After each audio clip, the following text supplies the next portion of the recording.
Good evening and welcome to Bahrain Today, where we highlight local talents and cover events and activities taking place in the kingdom.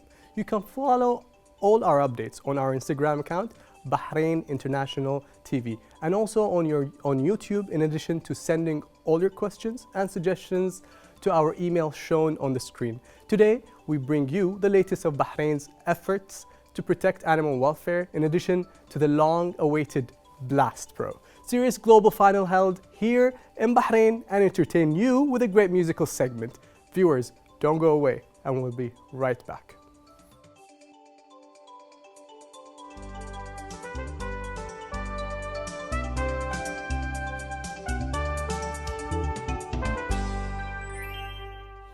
As Kofi Annan said, if we are to go on living together on this earth, we must all be responsible for it. The Animal and Environment Protection Charity Organization, also known as AEPCO or EPCO, hold an awareness day under the patronage of Sheikha Marwa bint Abdurrahman Al Khalifa. Let's watch the report together.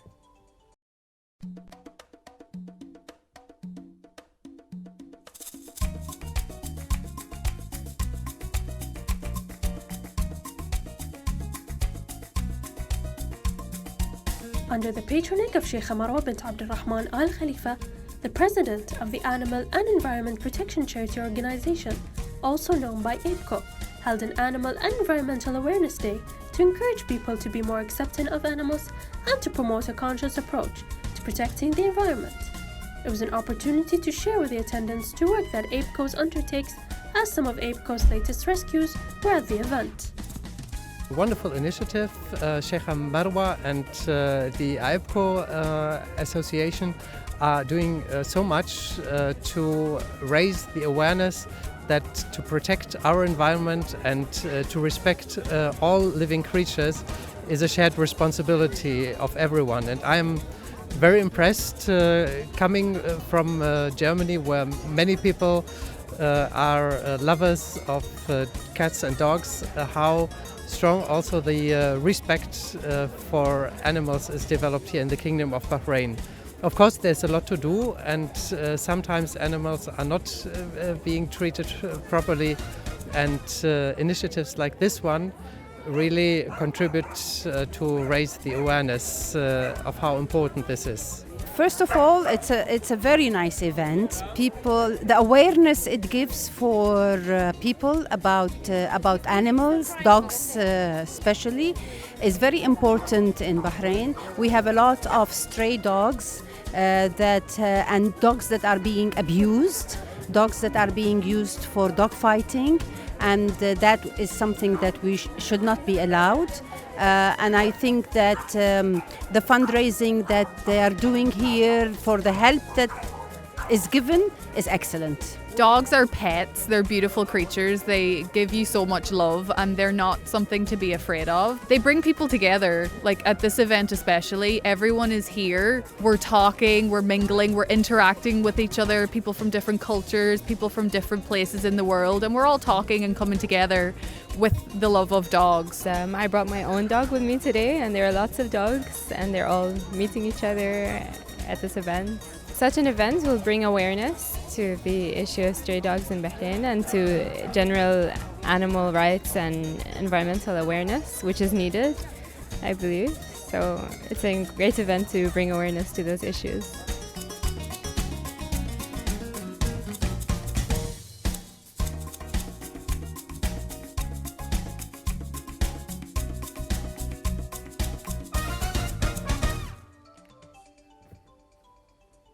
Joining us in the studio today is Latifa bin Ali, the Executive Manager of EPCO, to talk to us more about the significance on animal welfare and environment protection in the Kingdom of Bahrain. Madam, how's it going? How are you? I'm fine, thank you. Thank you for having me. Oh, thank you for being here. It's a pleasure to have you. Ma'am, from where did you get inspired to start EPCO?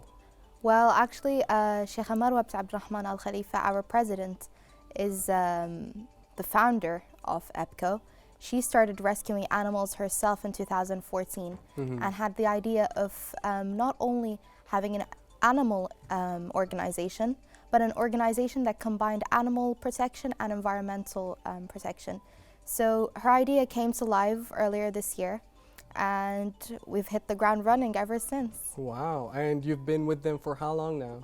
Around 6 months, over 6 months. Right. And you told me on air you were just there for a small period of time, and then what Yes. happened?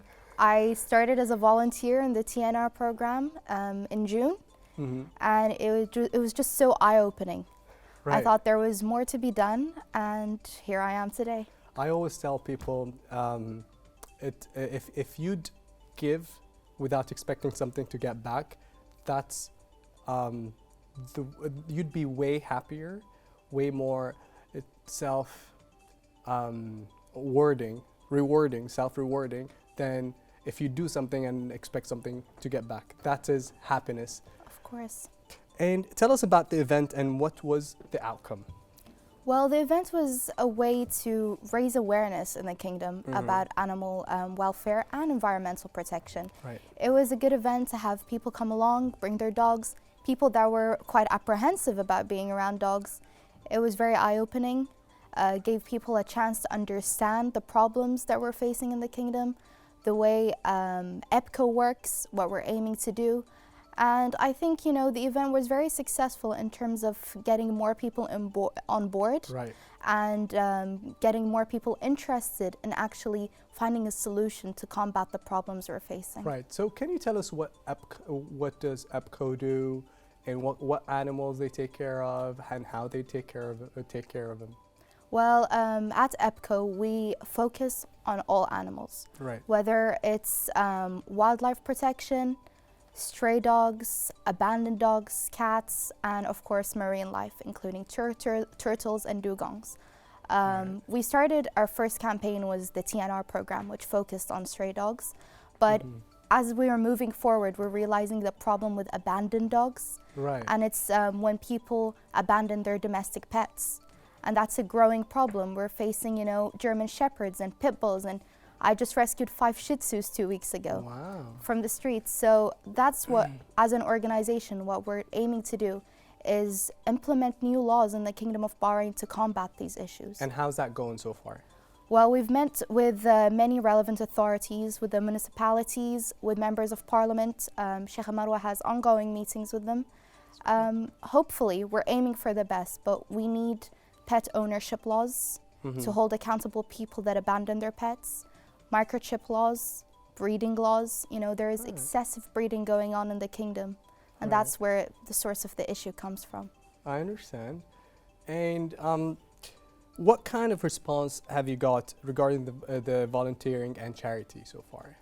Well, you know what? It's actually brilliant. I've seen, you know, firsthand that people want to volunteer Yeah. across the kingdom, no matter whether they're Bahraini or expatriates. And that started in our TNR program. And we had people from everywhere around Bahrain, of both genders, all ages. And, you know, we had people speaking all types of languages. And Different ages, different exactly. groups, different areas. We formed a community, and it's nice to see that the Bahrainis and expatriates want to be part of the solution. Have you ever thought of maybe having an application? There's this application called 1%. I'm Yes, sure you've of heard of course, it. yeah. I joined 1% to do a beach cleanup the other day in one of the beaches that are close by to my house. And have you thought maybe you could do some application that would find a certain type of animals, do whatever they got to do to find them, to protect them, or to have them cornered somehow and contact you? Well, hopefully, that's an idea for the future. Yeah. I mean, speaking of ideas, it's endless, the things that we'd like to do.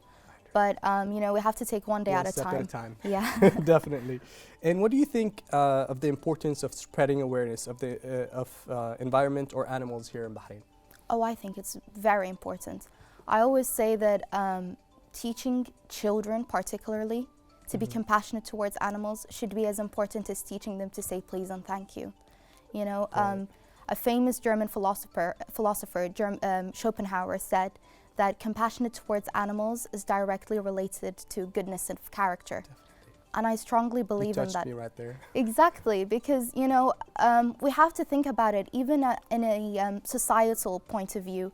and on a societal level, that when children, particularly because that's the pattern we're seeing with terms of abuse towards dogs and cats, is when they start abusing animals, that could lead to a deviant career. That's an indication of deviancy. I agree. So we have to combat the issue there and then. We always say teach them young. Exactly, yes. Teach them young. And who or what is the beneficial from the charity you make? Going back, adding to your last question, I think what people might not understand is that it's not just animals that are benefiting from this, it's society as a whole. Definitely. We are all on this earth, you know, we share this earth with all living beings, and they have as much a right to be on here than we do. Definitely. So we have to share our responsibilities towards them, and, you know, giving back to society can also be through being compassionate and protecting the environment and animals. In the end, we're living in this environment. Who do you see people of Bahrain benefiting from such awareness? I think society as a whole. What people fail to understand is that it's not just the animals, you know, that are benefiting from our work. It's society, because the animals have as much a right being here as we do. So it is our responsibility to give back, protect the environment, protect the animals, and make the world a better place for all of us. Definitely. And what are your future plans? Because for the past 6 months you've been with them, I'm sure you grew significantly. And what are your future plans like? Well, we have a lot of things coming up. We're focusing as well on marine life protection due to the several losses of marine life creatures we've seen over the past few months. But of course, we're going to keep, you know, insisting on laws to be implemented and changed. Yes. Because rescuing is an ongoing, you know, mission. Yes, ma'am. So we're going to keep rescuing these dogs and cats, and we're going to continue rehoming them, whether in Bahrain or in Canada. And we're hoping for the best, but we want to change the laws. That's where we're insisting on. This is where we should go. Yeah. Before we end the segment, can we donate to your organization? Of course. I'm very glad you said that. You can donate on our IBAN. Okay. And our IBAN, I don't know if you can list Sure. our IBAN. Yeah, we will. And always visit our Instagram. It's APCOBH. And we always have updates of the animals that we rescue, the animals that we rehome in Canada. So people can donate directly through our IBAN, either through benefit pay or bank transfer. Perfect. Thank you. Thank you so much. Appreciate it. Thank you. Viewers, we'll be right back for more after this short break.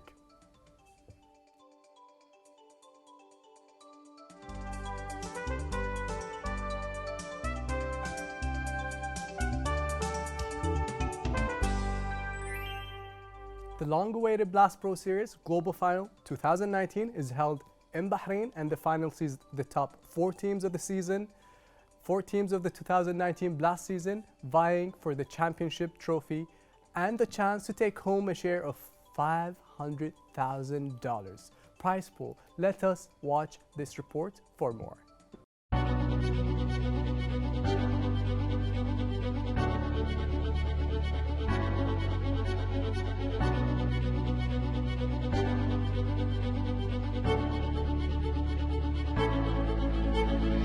Blast Pro Series Global here in Bahrain for the first time is actually something that we are so proud to be a part of. You know, we as Della, we are so proud to be the marketing and strategic partners to an event like this. An event like this always puts Bahrain on the map, especially when it comes to an event where e-gaming is right now one of the highest grossing money-making business in the world.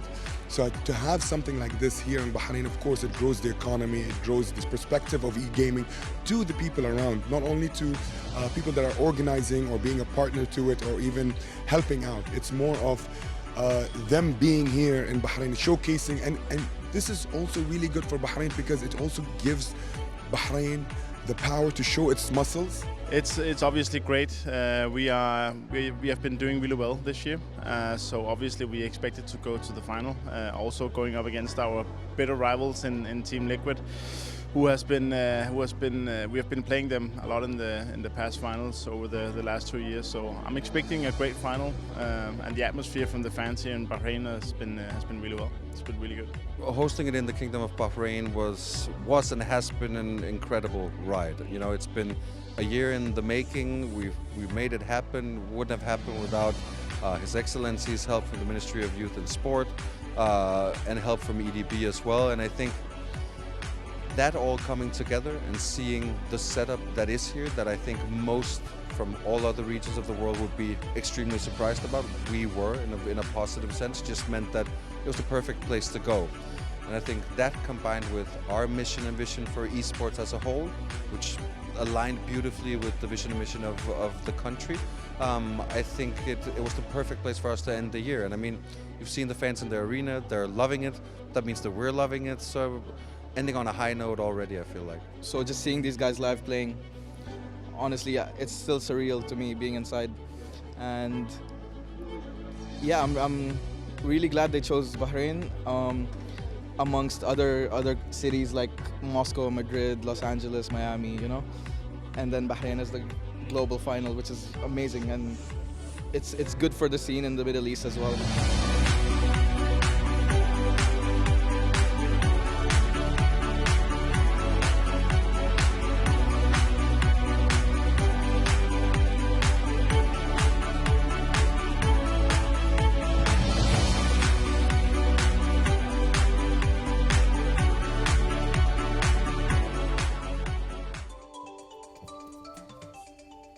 With us here in the studio is CEO of Blast Pro, Robbie Duick, and Ian Twine, the director of Blast. Thank you for being here, gentlemen. We appreciate you being here. And my first question would be to you, sir. Tell us about Blast event that is taking place in the Kingdom of Bahrain. And what is it exactly? So we have the global final of the Blast Pro series. Sounds humongous. Global final. It's the culmination. It's the end of the season. Right. The teams have been battling it out throughout the year to play here in Bahrain, in the Kingdom of Bahrain, for the prestigious award of Blast Pro Champion 2019. Wow. And the thing is, it's an esports tournament. Mm-hmm. So you've got teams from all over the world flown in here to Bahrain to compete in this prestigious event, and hopefully take home a share of the $500,000 prize. So tell us a little bit more about it. So what kind of games are they're playing? Is it Call of Duty, Counter-Strike, FIFA? What is it? So this particular game, the Blast Pro series, is focused on Counter-Strike, and the 4 teams are competing, neck to neck to win the Counter-Strike award, the championship. Right. And it's a very tactical game, very sophisticated. I played it before. You used to play? Yeah. Oh, fantastic. And we've seen that from the community and the fans here in Bahrain. They have turned up en masses to the arena to participate in the show. And it's 5 versus 5, and it's a very tactical game. Right. And the global final is here today in Bahrain. Wow, that's amazing. And how would you describe the competition so far, Mr. Ian? Yeah, so we've had this amazing experience of Team Bahrain coming together to really support the tournament and help ensure that we get it up and running, and it's been fantastic, and the government and all of the private sector here in Bahrain have just been amazing, so we're really very grateful. But equally, what's been the happiest moment for us is the thousands of people who have come through the fan zone and through the tournament over the last 2 days. Wow. And kids, happy young kids, adults as well, That's a great mix. We were talking last night that we think it's probably one of our most exciting crowds we've seen all throughout the world. Thank you. Yeah, so they've been yelling and screaming for their fans. They've been able to go to the fan zone and play different games themselves, but they get up close and personal. And is it, are they're not all Bahraini teams, obviously, right? So these are actually international teams. Yeah. So we have an American team, we have a Danish team, we have a Swedish team, we have an international roster which is called FaZe Clan. And so these teams come from all over the world. The players are from all over the world. But what is wonderful is these are idols. To many Bahrainis, they are idols, they're stars, they are sports stars. These guys really train very, very hard. They may be playing computers, right? But they're training incredibly hard, day and night, to be able to compete at a very, very high level. And so these guys are coming in from all over the world. A lot of people have been telling me that a lot of them this is their full-time thing. They don't do anything but professional gaming. Is that true? And they've got YouTube channels, and this is their one of their main incomes. Is that true? I mean, yeah, these are global superstars. They have millions of followers online. Millions. Millions of followers online. They play Counter-Strike, or other teams play other esports all year round. They earn lots of money playing computer games at the highest possible level and esports at the highest possible level. And you know, when they're walking down the high street, they're swamped, and we've seen this here in the venue. I mean, the fans have been turning up. They've been going into a fan zone. We have a whole fan zone in here in Bahrain, and they've been signing shirts and signing autographs, taking selfies. Oh, it's been an incredible event here. That's cool. And what's so unique about this event in comparison to other events here in the region? I think what's unique about it is that we're showing Bahrain to 250 million households all around the world, and that's a huge global audience that Bahrain's been able to take advantage of. And the other part of it is that the style of the event that we bring is the best of the best when it comes to an esports platform. And so something like this, of this scale, this complexity, this quality, hasn't been seen in the Middle East before. Oh, wow. It's the highest profile esports event that has happened in the Middle East in terms of reach, quality, and skill set. So it's an amazing opportunity for Bahrain, and it's something we're very, very proud to have brought to Bahrain. Gentlemen, off air we were talking about the hospitality that you've received. Please tell our audience about that. I can't be too humble about that, please. From the moment you land in this country, you are greeted by smiling people, incredibly welcoming people. We can't thank the ministry, the private sector, the fans, the consumers enough. Everyone has gone out of their way to help our players, to help our staff. I mean, when we come into a country, we come with hundreds of people, right, to support. This is a big show. Right. It's a big technical show, and it requires people to help us and support us throughout the way. From the food and the beverage to being with people who just understand what we're trying to achieve as a business and as a country and as a company, it's been fantastic. And so, we would love to come back to Bahrain. Thank you. We'd love to have you back, definitely. And what brought you all the way to Bahrain to hold this here, and how has it been so far? So you kind of did tell me. Well, I think it's important to note that the teams have been playing all year. Right. And this is the culmination, this is the final. We started the year in Brazil, and then we went in Sao Paulo, and we went to Miami, then we went to Madrid, then we went to LA, Moscow, Copenhagen, and we really wanted to finish the year in the Middle East. The Middle East, from a technology standpoint, has an incredible infrastructure, and specifically Bahrain, an underpinning from a technology standpoint which is just second to none. And we knew that this was the right destination for us to host our final. But I think also importantly, we see a future here in Bahrain for many fans and consumers to engage with esports beyond just this tournament. They can aspire to be players for sure, but they can also aspire to be people who work inside the industry, officials, practitioners, technical assistants, anyone involved in esports. It's a big ecosystem. And we think because of what Bahrain is doing from a technological standpoint, there could be a huge fundamental shift here in Bahrain from the sports perspective and a youth perspective. Right. And so what's next? What's the next competition that you guys are preparing for after Bahrain? Well, we get actually luckily to reveal an exclusive to you here today. So about 2 hours ago, we launched our 2020 tournament and our 2020 series, and we've come together with 12 of the best teams from all around the world. Wow. And they'll be working for the largest ever prize pool in our sport.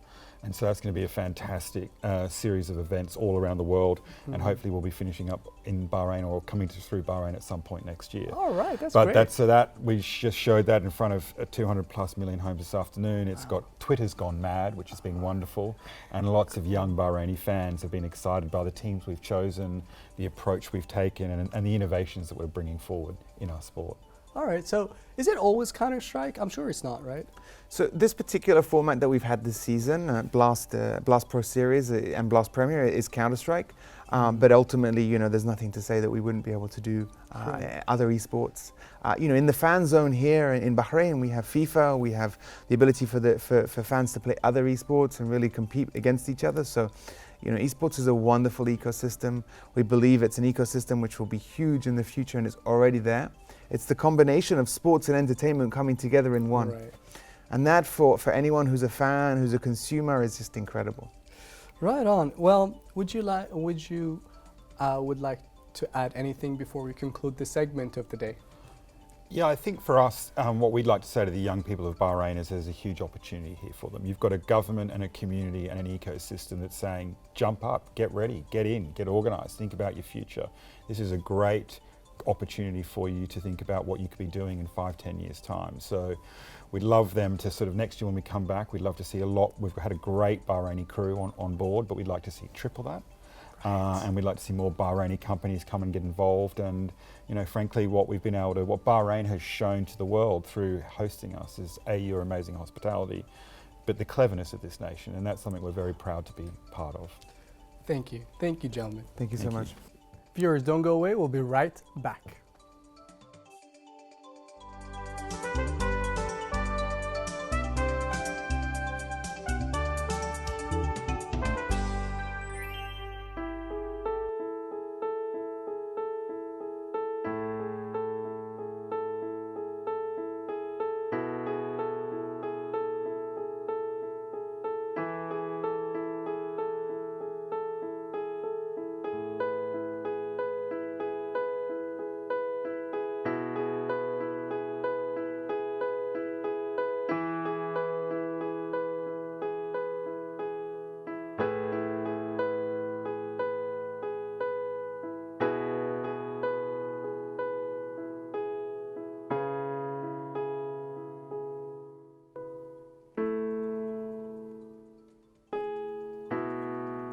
Music gives a soul to the universe, wings to the mind, flight to the imagination, and life to everything. Presenting you with yet another musical segment on our episode. We are joined here today with Firas Al-Arayad, a young musician with great dreams.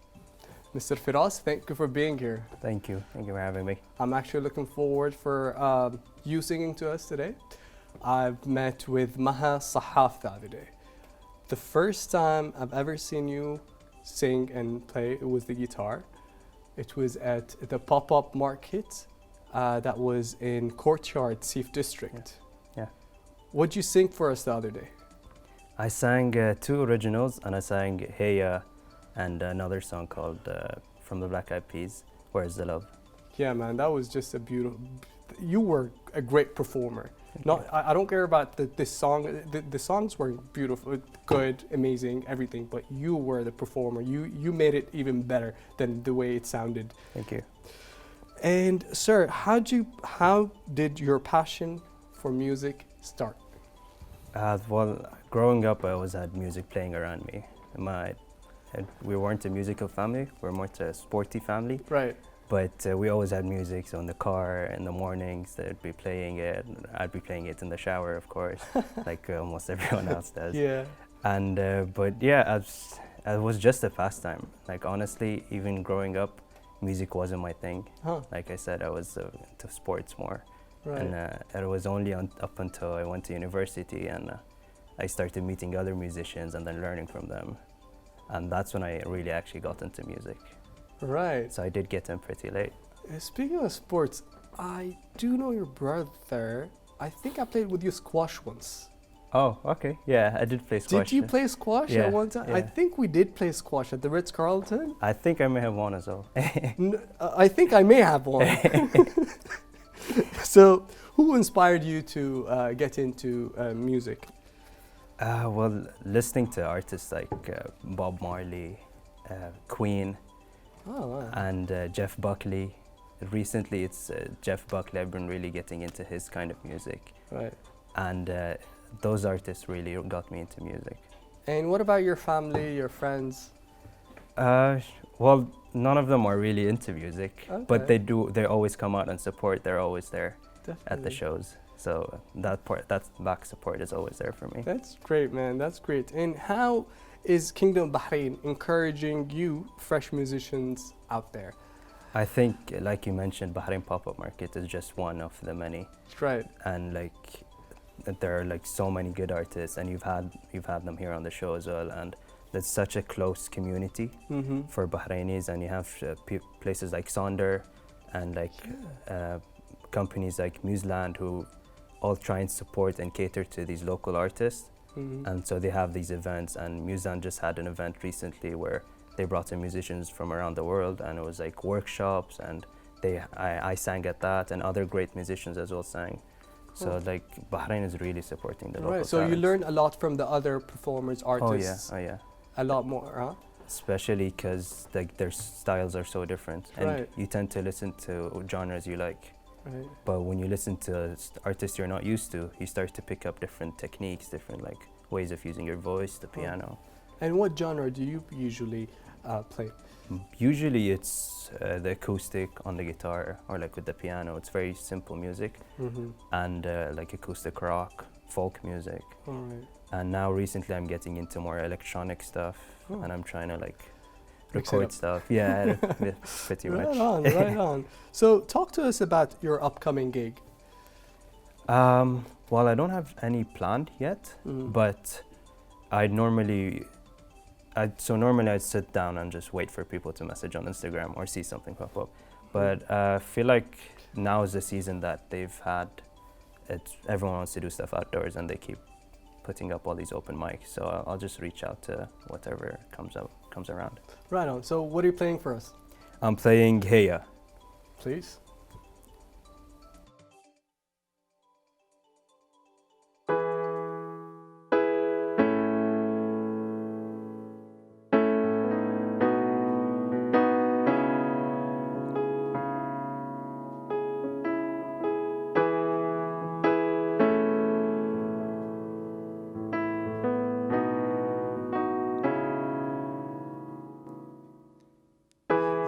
Baby, don't mess around, 'cause she loves me so, this I know for sure. But does she really wanna, but can't stand to see me walk out the door. Thank God for mom and dad for sticking together, 'cause we don't know how. And hey, hey, yeah. And hey, hey, yeah. Oh, hey, hey, yeah. Hey.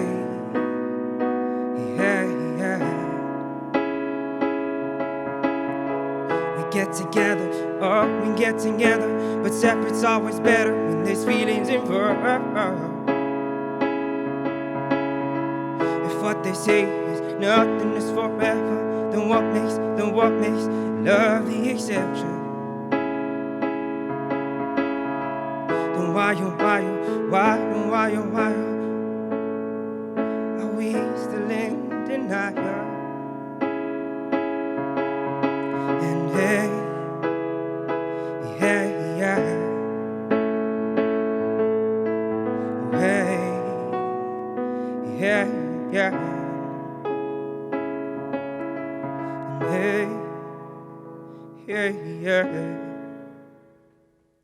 Oh, hey, yeah, yeah. Wow, man. That was beautiful. Thanks. Thank you. You should actually take this more seriously. You should perform more gigs everywhere, I'm trying. all over. Are you trying really? Try a bit harder. I don't see you often enough, man. I want to listen to you more often. Seriously. Thanks, man. Thanks. Thank you. That was beautiful. Thank you. Guys, that was surely amazing. Don't go away. We'll be right back.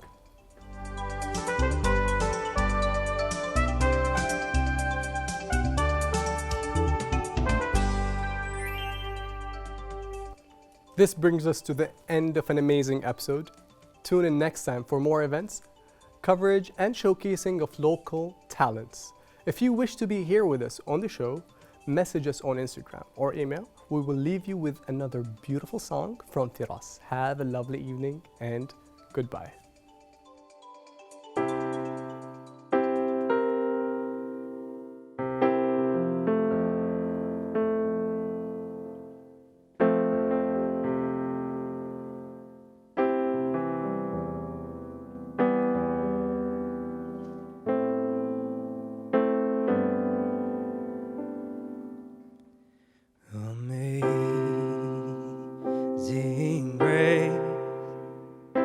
how sweet the sound that saved a wretch like me. Now was lost, but now I'm found. Was blind, but now I see.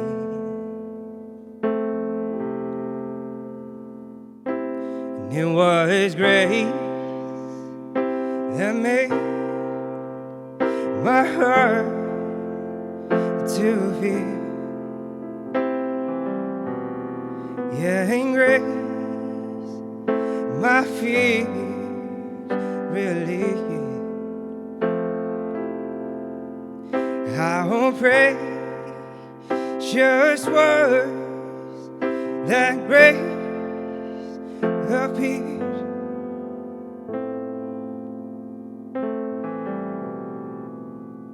The hour I first believed. No amazing grace, how sweet the sound that had saved a wretch like me. And I was lost, but now I'm found.